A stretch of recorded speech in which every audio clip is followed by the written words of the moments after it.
네, 오늘은 다니엘 5장 말씀입니다. 4장, 5장은 또 똑같은 얘기를 하고 있습니다. 그러니까 2장, 3장이 그 주제가 같고 또 이 3장, 4장, 5장이 그 주제가 같은 듯 합니다. 뭐냐면 앞에서도 느부갓네살 왕의 큰 나무로서의 그 교만을 하나님이 결국은 치셨다라는 것이, 큰 나무 밑둥을 자르듯 잘라서 하늘의 이슬을 먹고 또 소처럼 풀을 뜯고 하도록 그렇게 그를 낮추셨고 방황하게 하고 혼란스럽게 하고 괴롭게 하고 힘들게 하셨다라는 것을 우리가 봤습니다. 그건 역사적으로 통치자의 교만으로 인하여 일어나게 되는 온갖 그 반란들, 역모 뭐 이런 식으로 왕위를 빼앗기 위해서 많은 사람들이 기회를 노리고 있다라는 것, 그리고 그런 것들이 발견이 되면 그 독재자나 통치자는 가만두지를 않죠. 완전히 다 그냥 뭐 있는 대로 다 사람을 죽이는 그런 어떤 모습들, 그것이 마치 사람의 영이 아닌 짐승의 영을 받아서 날뛰는 것 같은 그런 모습을 보여주게 됩니다. 그래서 그렇게까지 해서 그 자리를 지켜야 되나 할 정도로 그 회의감을 느끼게 만드는 거죠. 그러니까 그런 것들을 깨닫고 나면 사람이 겸손해지는 거예요. 겸손. 창조주 하나님 앞에 그 권세를 주신 그 하나님 앞에 그렇습니다. 오늘은 이제 벨사살 왕의 이야기입니다. 벨사살 왕이 한 1000명을 모아놓고 술잔치를 벌이는데, 그때 술을 먹다가 흥에 취해가지고 그 좋은 그릇, 아주 귀한 그릇으로 술을 마시고 싶어가지고 예루살렘 성전에서 가져온 하나님 앞에 예배 드릴 때, 하나님을 섬길 때 쓴 금 그릇을 가져오게 한 거예요. 그리고 그것으로 이제 뭐 왕과 그 높은 사람들이겠죠. 왕비 뭐 이런 사람들이 술을 나눠 마시면서 그 예루살렘의 하나님, 이스라엘의 하나님을 조롱하는 거예요. 그게 내가 신보다 더 높다, 이런 것을 나타내기 위한 것이죠. 그러면서 오히려 이스라엘의 신도, 예루살렘의 그 하나님도 아무것도 아니다 그러면서 자기들이 나라에서 세운 여러 신들, 우상들을 찬양을 하게 되는 거죠. 아무튼 벨이라고 하는 신도 있고 느보라는 신도 있고 다양한 어떤 그 시대의 신들에 대해서 그렇게 하게 된 겁니다. 그런데 그 순간 갑자기 그 불 켜진 맞은편에 손가락, 사람의 손이 나타나서 손가락으로 거기다 막 글을 쓰는 거예요.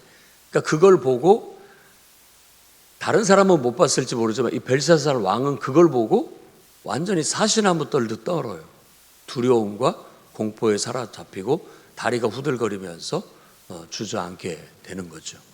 그러면서 완전히 잔치 흥은 깨지고 막 두려움과 공포 속에서 외치면서 그 사실을 알리고 바벨론의 모든 또 지혜자들, 술사들, 점쟁이들 다 불러서 그 글을 보여주고 해석해봐라.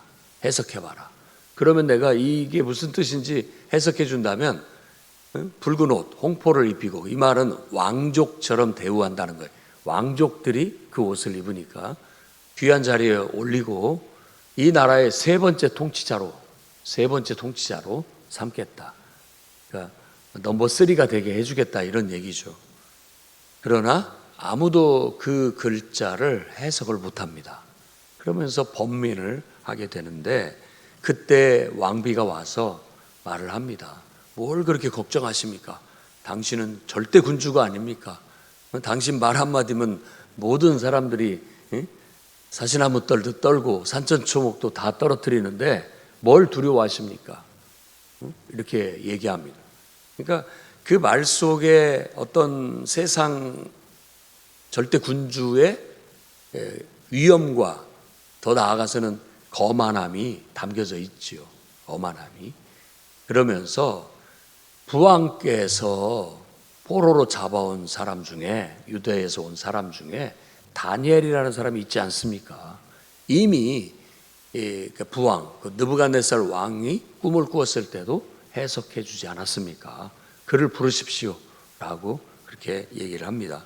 그래서 벨사살 왕은 그를 불러서 다니엘은 그 왕 앞에 섭니다. 그리고 그 얘기를 해주는 거죠. 이 글을 해석할 수 있겠느냐. 그러면 내가 포상을 내리겠다라고 하자 다니엘의 답변이 이제 주제예요. 다니엘서가 우리에게 하고자 하는 말이죠. 세상 속에 우리는 하나님을 믿지 않는, 그리고 우상을 섬기는 세상 나라, 세상 군주, 통치자, 늘 통치 속에서 살아가고 있는데 그 속에서 하나님을 섬기는 사람들의 정체성과 이 가치관, 그리고 세계관, 국가관, 어떻게 우리가 살아가야 되는지에 대해서 가르치고 있는 거예요. 다니엘은 왕이시여 저에게 포상을 해주는 건 필요 없습니다. 이렇게 말합니다. 그건 다 왕께서 가지십시오 라고 말하고, 포상하지 않는다 할지라도 제가 능히 해석을 해드리겠습니다. 당연히 해석을 해드리겠습니다 라고 말하면서 일단 그 글을 해석하기 전에 바로 벨사살 왕에게 왜 이 손이 나타나서 그 벽에 글을 썼는지에 대해서 말을 합니다. 하나님께서, 하늘의 하나님께서 왕에게 위엄과 권세와 권능 다 주셨다. 당신의 부왕, 그러니까 느부갓네살에게도 그런 권세를 주셨다. 그런데 그가 교만해져서 스스로 자기가 그걸 이룬 것처럼, 스스로가 자기가 신이 되는 것처럼, 스스로 자기가 위대한 것처럼 그렇게 굴면서 나아가자 하늘의 하나님께서 그를 치셔서 결국은 하늘의 이슬을 먹고 소처럼 불을 뜯고 이렇게 되지 않았느냐. 그 자리에서 쫓겨나서 방황하고 헤매지 않았느냐. 그것은 곧 바로 하늘의 하나님을 알고 하늘의 하나님께 영광을 돌려야 되는데 그러지 못했기 때문이다 라는 걸 설명을 합니다. 그 벨사살 왕도, 왕에게도 똑같은, 당신이 잔치를 베푸는 일, 그리고 또 잔치를 베풀면서 예루살렘의 하나님, 이스라엘의 하나님을 욕되게 한 일, 한 번도 이렇게 잔치를 베풀면서 자신이 신처럼 군림을 했지만 자기에게 이런 힘과 권세와 위엄을 주신 하나님께 영광을 돌려본 적이 있느냐? 없지 않느냐라는 거예요. 그래서 그 하나님께서, 그 여호와 하나님께서 지금 나타나셔서 벽에다 손가락으로 글을 쓰신 것이다. 제가 그 글 쓴 것을 해석을 해드리겠다라고 하면서 메네 데겔 우바르신이라고 했는데, 메네 이 두 번 얘기를 하는 이 메네는 계산하다 이런 뜻입니다. 계산. 그러니까 왕이시여 하나님께서 당신의 시대를 이제 계산하셨습니다. 이 말은 당신의 수명이 다했습니다. 이런 의미라고 봐야 되겠습니다. 그 다음에 데겔이라고 하는 것은 이 세겔하고 비슷한데 이 저울 같은 거예요. 저울. 그러니까 어떤 금은의 양을 재서 몇 그램을 이제 단위로 말하는 것을 말하는 거예요. 그래서 왕이시여 하나님께서 당신을 저울에 달아봤는데 기울었다. 그러니까 하나님의 뜻에 어긋났다. 맞지 않다. 왕으로서 제 역할을 못하고 있다. 어떻게 보면 그런 의미죠. 하나님이 당신에게 그 힘과 지혜와 능력을 줬는데 그 능력을 제대로 쓰지 못하고 있다. 이게 저울에 달아봤더니 기울은다는 뜻이에요. 그래서 이제 데바르신이라고 얘기했는데 그 이제 어떤 그 지시대명사를 빼버리고 말한다면 베레스라는 거예요. 베레스라는 말은 이제 나뉘다, 나누어지다, 이런 의미로 합니다. 그래서 당신의 나라는 이제 하나님이 하늘의 왕이 둘로 쪼개실 것이다 라고 말하면서 메대와 바사로 나뉘어지게 될 것이다라는 걸 예언하게 됩니다.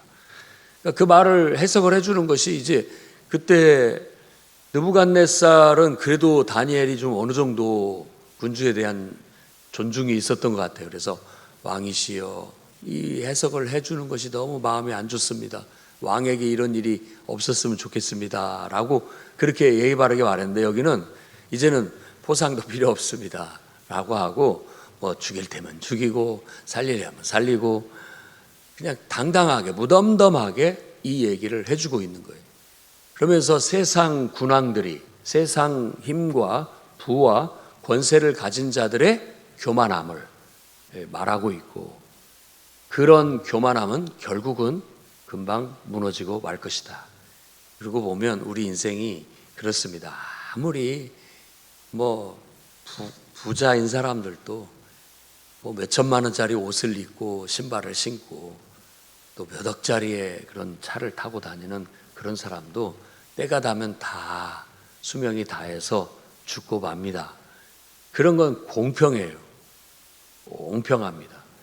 그저 몇천 원짜리 옷을 입고 별것 아니게 살아가더라도 다 똑같은 운명을 갖게 돼요. 그런데 그 마치 몇천만 원짜리의 옷이 그 사람인 것처럼 막 스스로 높이고 자기를 구별하고 뭐 이렇게 그러면서 또 바르게나 살면 괜찮은데, 이제 느부갓네살 왕처럼 또 이 벨사살 왕처럼 폭정을 하게 된다면 그걸로 인해서 악을 행하고 그걸로 인해서 많은 사람들을 죽이고 또 해를 끼치고 자신의 어떤 잔치나 기쁨이나 유익을 위해서라면 그냥 온갖 못된 짓을 다 한다면 하늘의 하나님께서, 하늘의 왕께서 용서하지 않는다. 그걸 기뻐하지 않는다. 그리고 용서하지도 않고 벌하신다라는 걸 말해주고 있는 거예요. 그럼 우리는 어떻습니까? 우리도 아마 큰 나무가 되는 거고, 큰 나무가 되지 말아야 되나? 그럼 부자가 되지 말아야 되나? 그럼 뭐 높은 자리에 큰 어떤 권세를 얻지 말아야 되나? 라고 생각하는데, 그게 아니라 이 모든 것을 하나님이 주셨다는 걸 알아야 된다는 거예요. 그 말은 하나님이 주셨다라는 겸손함 속에서 하나님이 내게 맡기신 것을 하나님의 뜻대로 쓰려고, 바르게 사용하려고 해야 된다라는 그런 교훈을 가르치고 있는 거예요. 그러니까 지금 우리나라에 우리가 뭐 국민들이 민주주의라고 해서 우리는 사실은 하나님이 온 세상의 주인이라고 말합니다. 그런데 인간들이 살아가는 이 세상 속에서는 전체 국민들을 하나로 보고 전체 국민을 이제 주인으로 생각하고 그 주인의 뜻을 받들어서 통치자들이 세워진다라는, 그나마 좀 어떤 신본주의에 가까운, 그러니까 우리는 전체 국민의 뜻이 아니라 그것 국민의 뜻이라 할지라도 그 위에 하나님의 뜻이 있다고 믿어요.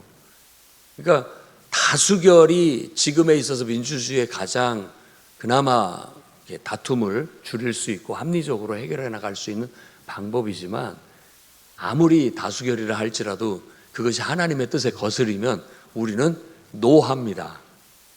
그거 아니에요. 나 혼자 하나님의 뜻을 쫓아가고 다수가 다 하나님의 뜻을 거스린다면 나는 혼자라도 거부하고 죽음을 맞이하겠다라는, 그게 이 다니엘서가 우리에게 가르쳐주는 정신이에요. 그러니까 우리는 하나님이 계시다라는 것을 전제하고 그걸 믿고 그 중심으로 모든 것들을 해석해 나가는 거예요. 그러니까 다니엘이 지금 이 꿈을 해석하든 이 글자를 해석하든 세상에 돌아가는 걸 해석하는 이 해석은 철저히 거룩한 영이신 하나님의 영에 의해서예요. 그리고 성경에서 말하는 지혜나 지식, 그 모든 근본은 하나님께로부터 나온 거여야 돼요. 그래서 지혜라는 것도 하나님의 눈과 하나님의 마음으로, 창조자의 눈과 창조자의 마음으로 이렇게 가늠해보고 해석하는 것을 말합니다. 거기서 깨닫는 깨달음을 지혜라고 하는 거예요. 그래서 느부갓네살 왕도 그런 큰 혼란을 겪고 그런 정말 자신이 풀무불을 만들어서 사람을 믿는 사람들을 풀무 속에 집어넣었지만 사실은 자신이 풀무불 속에 들어가서 헤매는 거예요. 고통을 받고. 통치자들이 그렇습니다. 지도자들은 좀 가끔 가다 보면 안쓰러워요. 밤잠 못 자고 그 고민을 하고 그 고생을 하고 누군가는 내려야 할 결정을 하면서 또 누군가한테는 좋은 소리 듣지만 누군가한테는 험한 소리 들어가면서 이러지도 못하고 저러지도 못하는 입장 속에서 그럴 수밖에 없는 그런 위치 속에서 정말 온갖 욕을 먹으면서 고난을 받으면서 지도자의 역할을 하는 것 같아요. 그렇게 하고 나서도 퇴임하고 좋은 소리나 들으면 다행인 겁니다. 다행인 거예요. 왜 그걸 그렇게 하려고 아등바등 거리는지 잘 모르겠습니다. 그 권세에 대한 그 어떤 우리 인간의 욕망을 거스를 수 없죠. 참새가 방앗간을 못 벗어나듯 우리도 뭔가 욕망에 끌리면 그거 그냥 충족을 해야 만족을 하는 것처럼 그렇게 나아가는 것 같습니다. 근데 하나님께서는 우리에게 이런 마음을 주셨어요. 소망도 주시고 또 우리 나름대로의 재능도 주셨고, 그래서 그 하나님이 주신 그 힘, 주신 그 지혜, 능력, 이런 것들을 우리가 하나님이 나에게 이걸 주셨다면 나를 통해서 어떤 일을 하기를 원하시는가 해서 하나님의 정의와 공의를 행하고 늘 하나님 중심으로 그 뜻을 펼쳐야 되는 거예요. 그래야 통치자들이 번민하지 않고 미쳐 나가지 않은 거예요. 딱 중심을 잡고 아무리 사람들이 좋아해도 이게 하나님 뜻이 아니라면 정말 그 하나님의 뜻을 쫓아갈 수 있는 심지가 있어야 되고, 사람들이 다 싫어해도 그것을 하나님의 뜻이 아니라고 한다면 뜻대로 밀고 나갈 수 있는 그런 심지가 있어야 지도자입니다. 하나님이 원하는 지도자는 바로 그런 지도자예요. 그래서 하나님의 뜻대로 그것을 제일 잘한 성경의 인물은 다윗 왕으로 말하는 거예요. 그래서 다윗 왕, 그에게 하나님이 축복하셨고 다윗 왕의 혈통 속에서 진정한 영원한 왕 메시아가 오게 되는 것이죠. 그리고 세상 군왕들이 허망한 꿈을 꾸는데 영원한 나라, 영원한 왕의 꿈을 꿔요. 그건 하나님밖에 없습니다. 그리고 세상의 모든 지도자들도 그 지도자들, 왕 위에 왕이 계시는데 그 왕이 하나님이라는 걸 가르쳐주고 있는 거죠. 그래서 유대인들이 자기 나라가 없어지고 결국은 제국 내에 또 다른 이제 왕을 섬기면서 하나님을 섬기는 그런 시대가 됐단 말이에요. 그 왕은 하나님을 알지 못하고 하나님을 섬기지 못해요. 않는 왕이에요. 근데 그 속에서 우리는 하나님을 섬겨야 돼. 옛날에는 왕이든 백성이든 다 똑같이 하나님을 섬기는 사람들이었는데 이제는 그 판이 깨졌고 달라진 거예요. 그러니까 우리는 세상 속에 있어요. 믿지 않는 통치자들과 지도자들 속에서 우리가 하나님을 섬기는 사람으로 살아가는데 이 지도자에 대해서 우리는 어떻게 해석해야 되는지, 그리고 우리가 이 세상 속에서 그리스도인으로서 하나님을 믿는 사람으로서 어떻게 처신하고 어떻게 우리가 살아가야 되는지에 대해서 다니엘이 그 질문에 답하듯 말해주고 있는 거라고 할 수 있겠습니다. 그래서 우리도 항상 기억해야 됩니다. 메네메네 데겔 우바르신, 메네, 하나님이 우리의 나를 계산하고 계셔요. 그래서 이제 때가 됐다 하면 우리 인생이 끝나는 거죠. 어떤 사람은 그날이 빨리 오기를 기다리는 사람도 있고 좀 더디 왔으면 좋겠다 하는 사람들도 있지만 그 모든 뜻은 하늘에 하나님께서 왕 되신 하나님께서 정하실 것입니다. 그리고 하나님이 우리를 저울로 이렇게 달아요. 그래서 내가 너에게 준 힘과 지혜와 부와 명예, 권력, 이런 모든 것들을 이렇게 달아보시는 거예요. 그 말은 이걸 얼마나 내가 준, 하나님이 그걸 주셨으니까 내가 너에게 이걸 준 그 뜻과 목적에 맞게 잘 쓰고 있는가, 잘 활용하고 있는가, 달란트를 맡긴 주인처럼 결산을 하는 거예요. 저울에 단다는 것은 잘 쓰고 있는가. 근데 그것이 기울으면 그거에 대해서 이제 걷어들이는 거예요. 그리고 다른 사람한테 주는 겁니다. 걷어들이고 다른 사람한테 주는 거예요. 그것이 이 메네메네 데겔 우바르신에 담겨져 있는 뜻이에요. 그건 세상의 통치자들 뿐만 아니라 인생을 살아가는 모든 사람들이 가슴에 새겨야 할, 그야말로 우리 마음판에다가 글을 써야 될 것이라고 할 수 있겠어요. 그래서 절대 교만하지 말고 자만하지 말고 게으름과 나태함 속에 파묻히지 말고, 여러분, 우리에게는 제한된 시간이 있습니다. 그리고 우리에게는 하나님이 주신 사명이 있습니다. 그 사명 마치는 날까지 늘 기도하면서 나 자신을 쳐서 복종시키면서 하나님의 뜻대로 선하고 또 하나님이 기뻐하시는, 온전하게 여기시는 정말 올바른 방법으로 정의롭고 성실하게 여러분의 힘과 능력을 잘 활용하다 우리 인생 사명 마치는 그날 주님 품 안에 안겨 잘했다, 내가 바랬던 것이 바로 그거다, 수고했다 라는 말을 듣고 주님 품 안에서 편안히 쉬고 영생 복락을 누리시기를 주의 이름으로 축원합니다. 기도하겠습니다. 거룩하신 주님, 인생의 참된 지혜를 또 다니엘서를 통해서 깨닫게 해주셔서 감사합니다.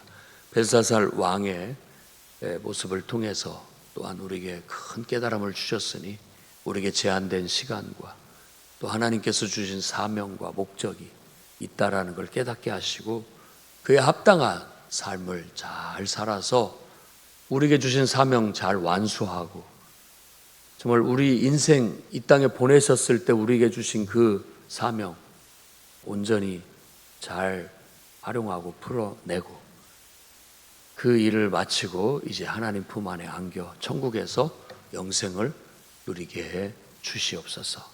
예수님의 이름으로 기도드립니다.